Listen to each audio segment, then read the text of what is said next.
we do view you as the golden voice of the brand, right? Your job, in my lens as a founding CEO, is to make me look good, right? Make the brand look good, create buzz of the brand. And it's the brand's responsibility then to grab all that good stuff. And it's the brand's responsibility to create strategy with that and drive some type of strategy to market that. Thanks to the Fishman family, my relationship, for helping me kind of, I'll say kind of on the street level, land actually in East Coast Wings and Grill. But we get it. You know, the brand owes Fishman, you guys, we owe you food.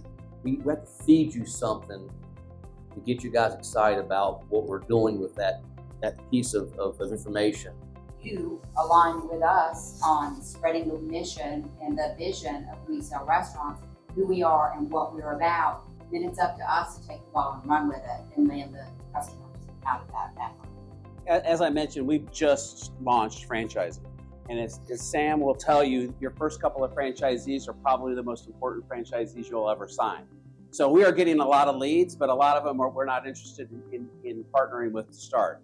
So we're in an incredibly selective place right now, and we're also very focused on the Chicago DMA.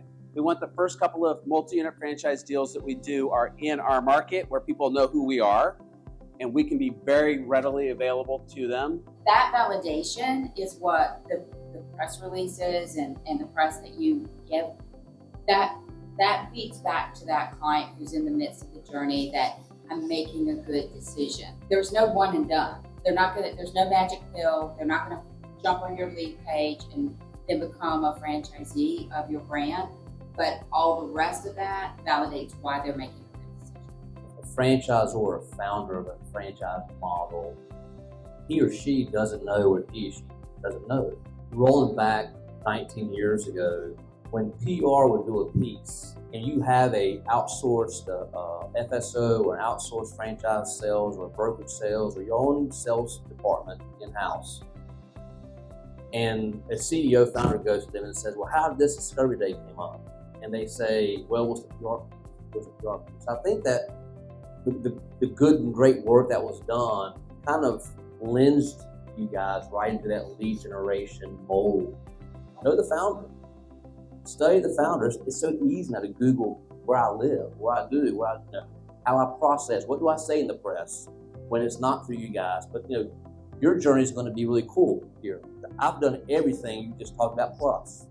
I've been on Fox News, I've been on Bloomberg, I've been on CNBC. I mean, Fishman PR has given my brand every opportunity to basically take that and develop that into a lead gen program or marketing.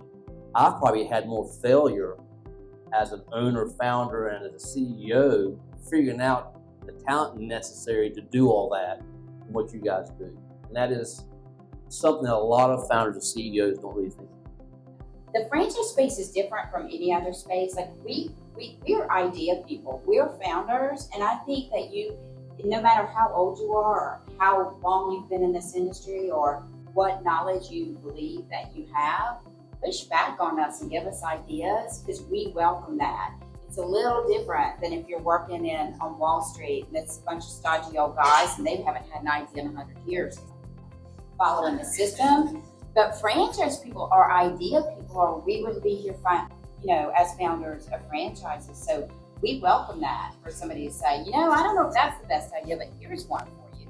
Give it to us. We want to hear it. So we are looking for you guys to really re-educate us as a franchise model of what is really cool today because of just the changes that have happened with how consumers behave, how we have to use media now. And that would be kind of the pushback that I would have if it's not happening. Can I get you to just offer one pearl of wisdom per person on what you would advise any of these people on how to build a strong relationship? You guys become the professor with my team. And maybe not in conversation per se, right? Because it's a client relationship, but in status of conversation and content, you become the professor and view my team as the student because there's so much that's changed. And that would be my one thing. If you can figure that out with my team and not be afraid on that pushback, as long as you got the why understood, that'd be very helpful. Just show genuine interest and learn as much as you possibly can about the brand. Ask questions, learn what that model is, find out what the founders had in mind when they got in, figure out what their strategy is to keep it growing, and ultimately where they see it's going to end. And if you show genuine interest in your client, you'll get all the answers you need to paint the stories you must in order to get us noticed.